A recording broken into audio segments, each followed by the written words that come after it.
Good morning. Good morning. Happy Wednesday. Happy Wellness Wednesday. I hope you're having a fabulous day already. My week has gone to the dogs. And what I mean by that is that we are very not used to having animals in the house, but we have a visitor for the week. And she is like my little shadow. And it's been a long time. And it's like, I feel like she wants something and I don't know what to give her. So it's been an interesting morning because it's got my routine a little out of whack, but that is okay. It's always good to shake things up a little bit. In any case, if you are just stumbling on my page, my name is Donna. Excuse me. I'm a mom, a nana, a girlfriend, a jazzerciser, runner, dancer. I am also a program director for my local affiliate of the National Alliance on Mental Illness, and I am studying for my Master of Science in Clinical Mental Health Counseling. And I started Wellness Wednesday because I've been a lifelong journey with anxiety and depression. And in the process of that journey, one of the things that I've learned is that when we share tips and tricks with each other, when we share experiences with each other, with other people who are experiencing what we are experiencing, regardless of where they are in their journey, we can all learn something from each other.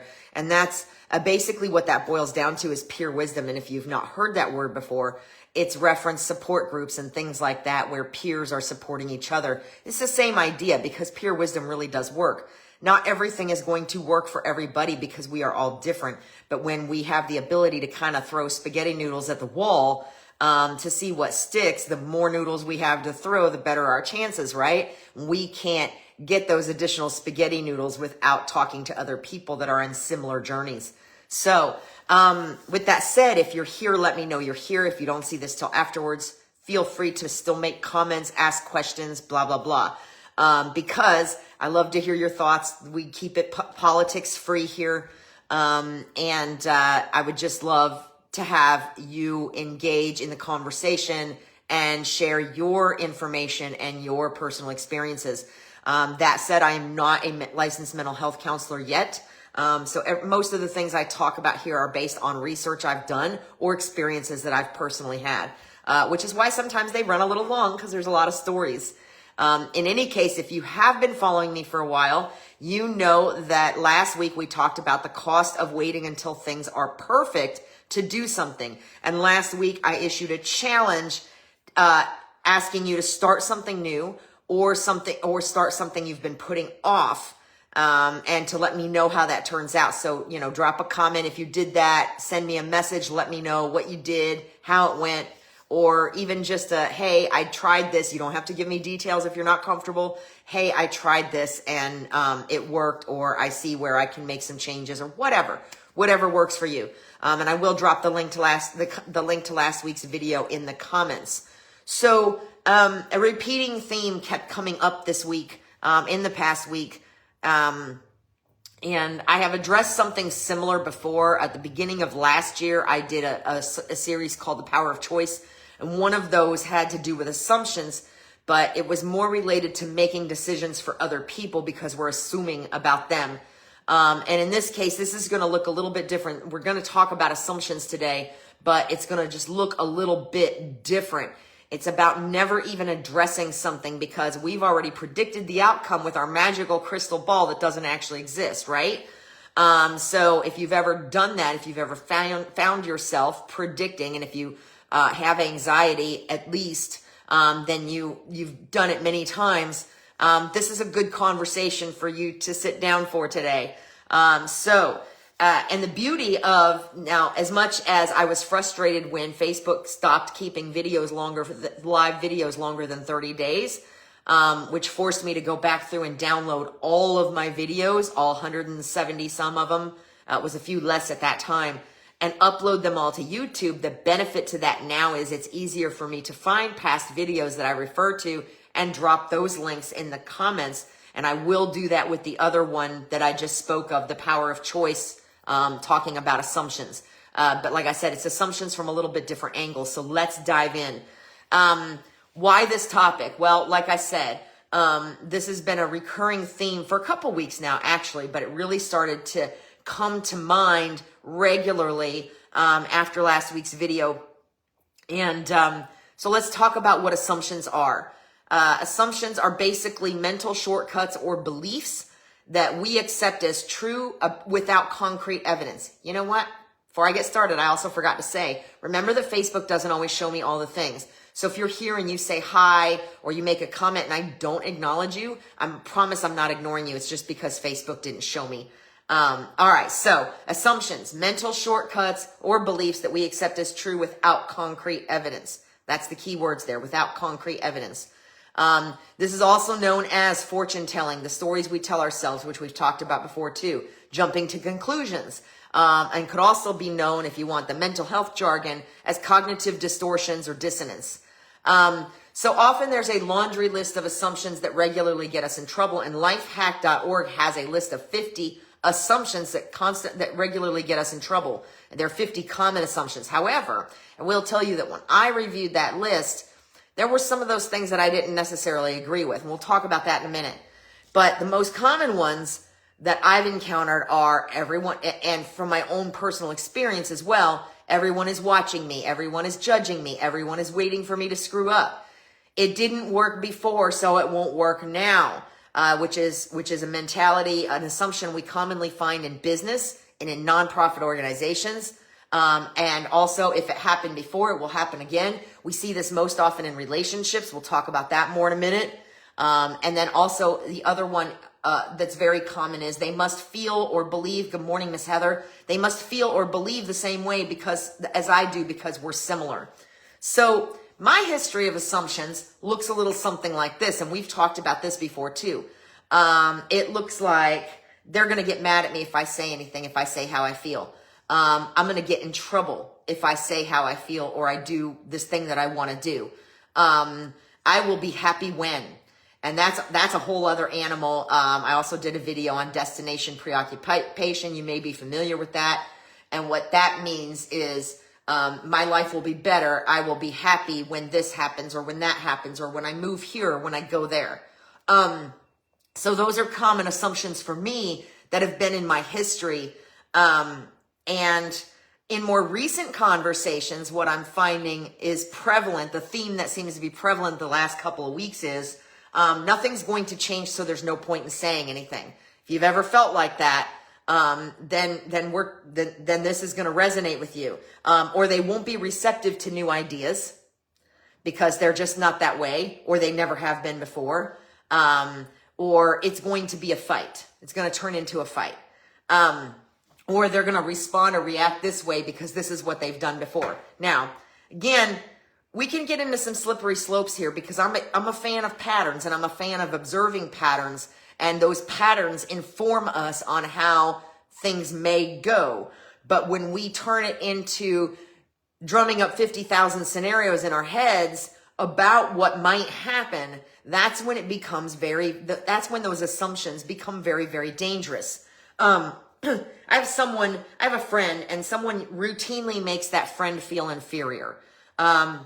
And they won't stand up for themselves or say something because, and I quote, "It's always been that way and nothing is going to change." But here's the thing that these people are doing that are making my friend feel inferior, no one's ever spoken directly to them about it. No one has ever said, "This bothers me," or "I feel X when this happens." And we're going to talk about more about that in a minute too. But these are the kinds of assumptions I'm talking about today. Those things, those ideas that we never share, those conversations that we never have, or that we put off for way too long until they do become a fight because we think they're going to become a fight, or it's going to be a problem for us, or it's going to be uncomfortable, or it's not going to do any good. We make these assumptions about what's going to happen, and so we never even take that step. So why do we do this? And why is it dangerous? Well, my response to that person when they said, "It's always been that way and nothing is going to change," was, if no one ever makes suggestions, if no one ever made suggestions to anyone that we assume is not going to be receptive, nothing would ever progress in the history of ever. If we didn't get the gumption to talk about our ideas, talk about our feelings, etc., nothing will ever change. Nothing will happen. Nothing would ever progress in the history of ever. Because if we don't speak these things, nobody else has a crystal ball either. I mean, we like to think we do. And I've had some moments where I kind of felt like I did. That's a story for another day. But when we make these assumptions, and we don't have these conversations, people are not reading my minds. They can't guess at how we're feeling. They can't guess at what we're thinking. And the chances of them coming up with the same idea as us, that's slim. Okay? It happens all the time in science, but it's still slim. So a lot of this comes from early conditioning. I know, big shocker, right? Early conditioning. And this could be parents, this could be friends, this could be teachers, this could be anything we're exposed to as we are growing up and forming the way our brains work. We guess. When we are kids, we guess. We take a guess. It's not intentional. It's kind of natural. We take a guess at trying something or saying something, and then how our parents or the adults around us respond to it kind of reinforces the guess. So if we guess that if we cry, we're going to get what we want, and again, at that age, this is not intentional. It's a constant ongoing experiment. When we cry to get what we want as children and our parents give us what we want, that's reinforcement. So we took a guess and it got reinforced, and then we continue to do that thing because our assumption has been reinforced. So this is kind of how that works, and it continues to work as we get into adulthood. We're constantly in an ongoing experiment where we're testing out different things, throwing spaghetti noodles at the wall, and the reactions that we get reinforce or even reinforce that our guess was right or wrong, right? So the reason that assuming is dangerous is because we don't ever have a conversation that needs to be held. I said that already. Because we've already decided how it's going to go, because we're over here guessing. We're looking in that crystal ball and we're like, okay, if this happens, then I'm going to do this. And if they say that, then I'm going to say this. And it becomes a scenario, and I've been caught up in it many times, where we literally rehearse how we think it's going to go so much, we talk ourselves right out of it. We never have the conversation. Or even if the conversation, the scenario, whatever does happen, 99% of the time, it doesn't go like any of the scenarios we rehearsed ahead of time. So what happened is we did all this rehearsing. We're ready to go, but we've also ramped up all this anxiety and all this stress. And none of it ever comes to fruition until we have a good guess that's reinforced, and then we start to settle down. I had a partner, a relationship that I broke off many, many years ago. And I was terrified. I was terrified because in the past, every time I have tried to break off a relationship, it has been a disaster. Chaos has ensued. It has become a fight or an argument or a back and forth. And that was my experience. So that is what I totally expected to happen.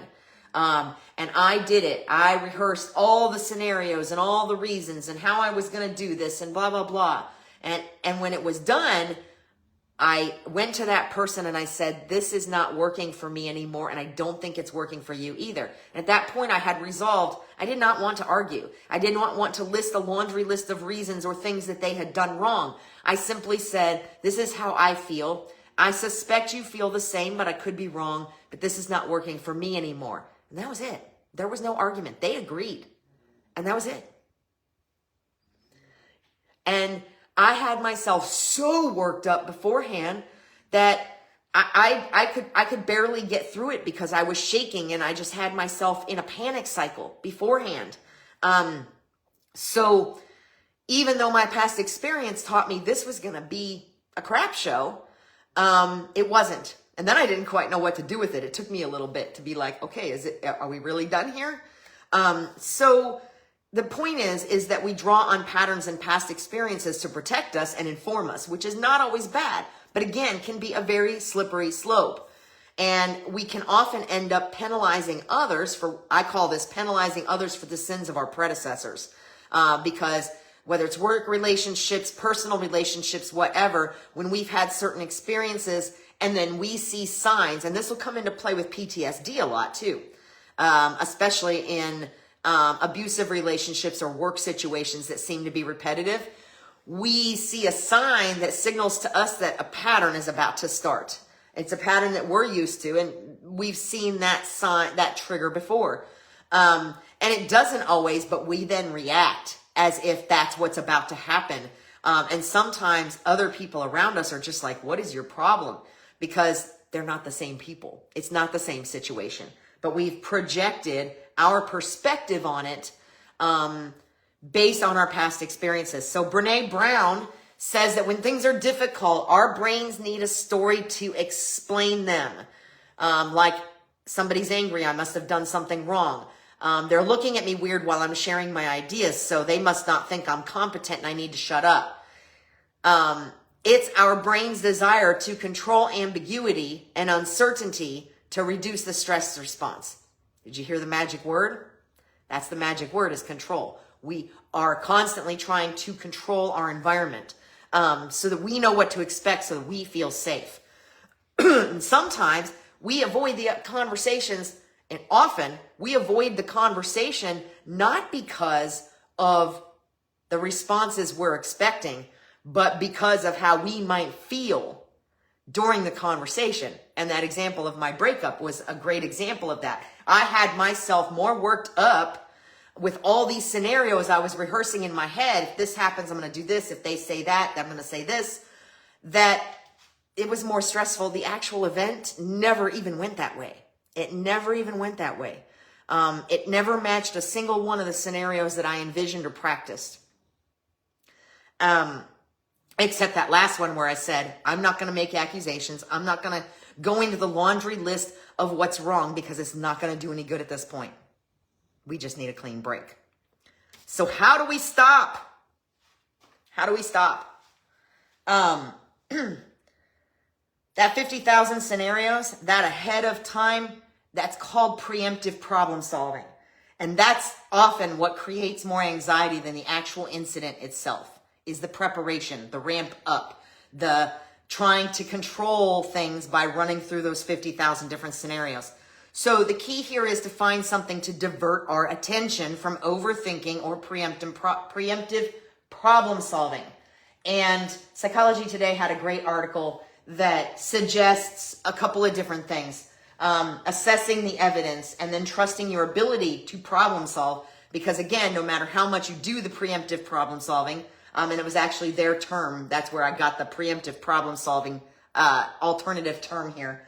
No matter how much we do it, chances are it does. They say it creates anxiety that's unnecessary and wastes precious bandwidth and mental energy. And I can attest to that because I've been in that scenario spin many, many times. It also backhandedly sends a message to your brain that you aren't capable or that you can't figure something out, which is totally not true. And this article in Psychology Today says you will be perfectly capable of solving an issue when the time arises, which will reinforce your ability to problem solve and build self-confidence. And if you need a minute to tell somebody, hey, I need a minute, just give me a second here and let me gather my thoughts, that's okay. And that's where practicing the pause comes into play. So first, we have to try to stop ourselves from preemptive problem solving, or that 50,000 conversations, rehearsing the scenarios. And a lot of times now, and it sounds really simple now because I've been practicing for a really long time, I can just tell myself, Donna, knock it off. You don't even know that any of that's going to happen. Just focus on being ready for this conversation, relax a little, breathe a little, whatever. Or if I'm presenting ideas to someone, just focus on developing your bullet point list and stop having the argument about why or why not it's going to work before you even get a chance to present it. But it's not always that simple when we're just getting started. We just have to recognize that we're getting ourselves worked up. And that's what happened that day for me, was I had myself so worked up that I finally made myself lay down on the couch and do some breathing to calm myself down and clear my head. And I started doing other little things. Like if you're a rage cleaner, you'll understand. I needed to distract myself. So I started unloading the dishwasher and, cleaning up a little area, because these things forced my thoughts to redirect somewhere else besides that spin. But then when you get to the point where you are able to do that, practicing the pause is one of the greatest ways to handle this. And you guys have heard me refer to that as the whatever minute, fill in the blank, fill in the number, whatever minute minimum wait rule. So it's kind of the same thing, but instead of telling yourself to stop, you kind of like, let me go do this for a few minutes before I respond to that. Or let me take a minute before I respond to that. Or let me close out of this email and go back to it when I'm feeling a little calmer, when I'm feeling a little less stressed out. It's practicing the pause is really important. And it's become really important for me because I know that if I'm firing up right away, if that's my reaction, then I cannot respond at that time. I have to stop and walk away because I want to respond out of intelligence, not out of emotion. Whatever it is, I want to respond out of intelligence, not out of emotion. So I will be like, you know what? I need a minute. Go to the bathroom. Or if I'm at home and it's an email type situation or a texting type situation, I'll answer this in a few minutes. Let me stew on this and I'll go do something else that requires my brain to focus on something else. And then we have to trust our ability to address problems as they arrive, like the Psychology Today article said. And remember that it's okay to practice that pause and it's okay to need a minute. And then another great tool that I've learned, and I kind of already knew it, I just didn't really have a name for it until I started working for NAMI, is I statements. And I'm sure you've heard this before. I statements look something like, I feel uncomfortable in this situation. It's not, I feel upset or I feel uncomfortable when you do this. It's not a true I statement because you're still pointing the finger. You're still kind of being accusatory.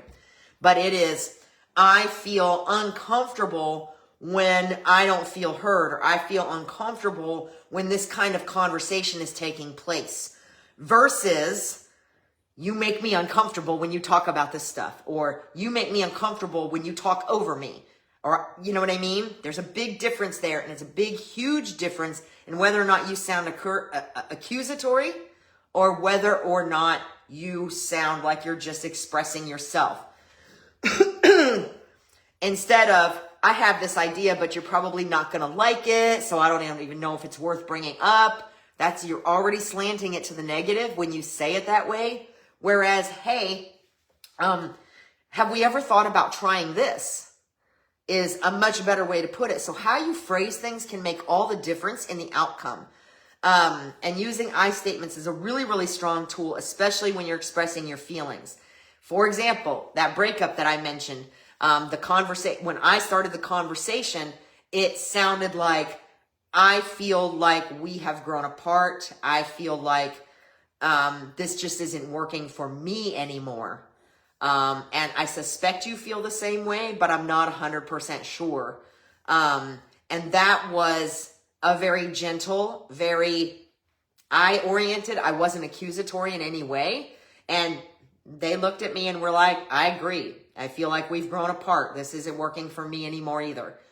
And that was it. That was it. That was the whole conversation. But y'all, I nearly gave myself a heart attack getting ready for that conversation. So I statements help, how things are presented make a huge difference. Like if you have a concern about the way somebody's handling something, let's say, you're co-parenting, you have a concern about something a co-parent said to the children, then it might look like, I am concerned that when we talk about things like this, the kids may feel like it's really negative or something like that. But when you start putting those, I feel uncomfortable when you start putting that you in there, you have to avoid doing the you. That's it. But it makes a huge difference. And that helps to start those conversations, especially when you're as calm as you can be, because sometimes we just can't be calm.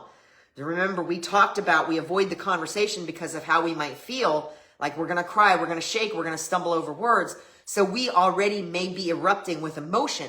Sometimes that's a good time to practice the pause and maybe not have the conversation right then if we can avoid that and have it later when we've calmed down a little bit. A blog I found on paultripp.com. What did I do with that? Here it goes. Talks about And I just lost my spot. Suggests a what, how, and why approach. And this is, it talks about to avoid the temptation to assume, it's important to make a habit of doing three things. What, which is ask people to define their terms. And what that means is you may take offense at a word, or you may think a word means something different than what it means to that other person. So asking them to define their terms. And then how is asking people to clarify what they mean with concrete, real life examples of the terms they've used. Because a lot of times language is basically where the misunderstanding boils down to. Our history suggests that this word or this phrase or whatever means this thing, when that person really means is over here. We're not seeing it because we're over here. So asking people to clarify what they mean with concrete, real life examples of the terms they have used. I have a friend, and we were having hot debates about advocacy because their definition of advocacy and my definition of advocacy, we were not operating with the same definition. Once we clarified that stopped. Because to them, advocacy equaled political. And to me, advocacy equaled awareness and education. And those are definitely, clearly different definitions. So they were equating advocacy with a bad thing, with getting political. Whereas I was like, no, we need advocacy for awareness and to educate people about what's going on. So that's what I mean by asking people to define their terms and explain what they mean with concrete examples. And that's just that conversation just happened naturally between the two of us. And that's how we finally got that resolved. And then why? Always ask people to explain why they responded the way they did in the examples they have given you. Now that seems like a lot, and you may not remember that as it's happening. But the point here is, and this is where I'm going with this, is if we lead with curiosity, this isn't working because XYZ. What if we tried, in other words, XYZ not being you, this isn't working because XYZ, what if we tried this instead? Or what are the alternatives? When we lead with curiosity, we open the opportunity for the other person that we're having the conversation or the debate or the whatever with to engage instead of defend. Instead of being in defense mode, we open the opportunity for them to be like, oh, well, this is a possibility, or you're right, this isn't working. Or whatever the case may be. So, or yeah, we could try that. That sounds like a great idea. If you're trying to present ideas about that might change a dynamic, what if we did this with the kids instead of that with the kids? Could we consider trying that just once to see how it works? When we lead with curiosity, then we're not coming out of the gate sounding like we're accusing. When we use those I statements and we lead with curiosity and we try to figure out the what, the how, and the why, then a lot of times that changes what those conversations are going to look like, and usually in ways that we can't rehearse ahead of time. That simple. So it just takes a lot of practice, and we have to not get ourselves so worked up that we don't even ever have the conversation. And then this other website, and it was 10 ways. Okay. I can't pronounce it. It's SamiraHolma.com, I believe. Suggests 10 easy ways to challenge the assumptions that you have, which could be a real game changer. And there's a laundry list here. Understand the power of thought and its consequences, how assumptions are created, how we get to the point of those assumptions. But it's got 10 easy ways to challenge assumptions that we can use today, which is question your thinking pattern, take an objective perspective. They even talk a little bit about something that looks like reverse brainstorming, which is another topic for another day, but where you look at the negative side first and then find positive responses to that negative side. But there's lots of ways to do it. I will drop the link to that particular one in the comments so that you can review it. But again, where we have to start first is to stop that rehearsal spin, that constant rehearsing of what we think might happen, and all of our responses to it. Because when we're in the moment, we're not going to remember any of those responses that we rehearsed before. And chances are none of them are going to match whatever's actually going on. Practice the pause when we need to. Redirect our thoughts if we need to calm ourselves down. Try some breathing exercises, or just wait to have the conversation until we feel a little calmer and in control of ourselves, so that we are not, so that we're responding instead of reacting. We need to trust our ability to address problems as they arise, so that we don't feel the need to rehearse them and get ourselves wound up beforehand. And use I statements. Lead with curiosity, and just try to not accuse. And that's what those I statements and leading with curiosity are all about, because a lot of times it boils down to communication misconceptions.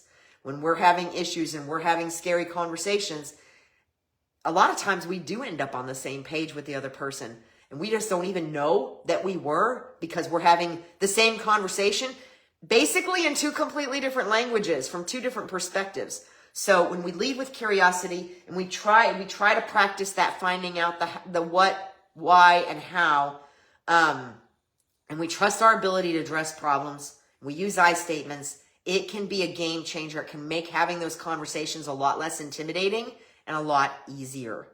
So with that said, my challenge to you is to pick a conversation you've already had in your head, because I know there is one. Pick a conversation you've already had in your head and have it for real. Not barrels blazing. Start with something like, hey, can I run something by you? Or, hey, I might be totally off here. Or, I feel a little unheard. Whatever that looks like for you, because now I'm running out of examples. But don't start barrels blazing. Don't start off World War III, but start off with something like, hey, can I run something by you if you have an idea? Or I might be totally off here, but it looks like maybe whatever. But try to avoid that try to avoid that finger pointing. Take responsibility for your feelings and expressing your feelings. And see what happens. You might be surprised. I think the first time I ever used an I statement was when I was in a relationship where we were spending a lot of time with their side of the family and not enough time with mine. And I finally said, I understand how important I enjoy spending time with your family, but I have a family too, and I haven't seen them for 2 Thanksgivings, and I need to spend time with them. And that conversation, again, it was another conversation where I was terrified to stand up for myself.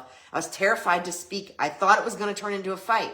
I basically grew up, and in my adult relationships and as a child, felt that me speaking my feelings, my emotions, was going to start a fight. That is what I expected every stinking time. But once again, because of the way I approached the conversation, and that was really before I understood what an I statement was, but I was starting to use it, it worked. It made such a huge difference, and nothing turned out like I expected. It turned out better. So again, my challenge to you is pick a conversation you've already had in your head and have it for real. Not barrels blazing, not starting World War II, but hey, can I run something by you? I might be totally off here. I feel this, or I was thinking that. And then remember these things. Stop operating on guesswork. Let's put the crystal ball away, because 99% of the time, it's not really there and it's not really working. It's just causing us a lot of additional stress. And remember that when we assume, we do not ask.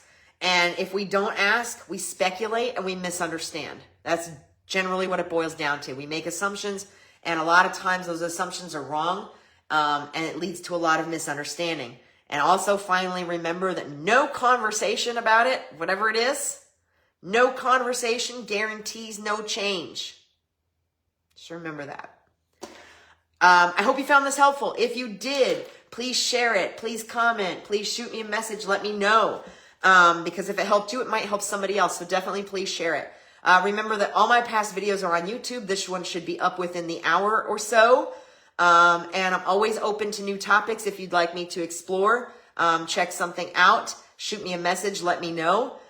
Subscribe to my YouTube channel, whatever. I'm just glad you're here. I hope you found this helpful. And until next Wednesday, be well.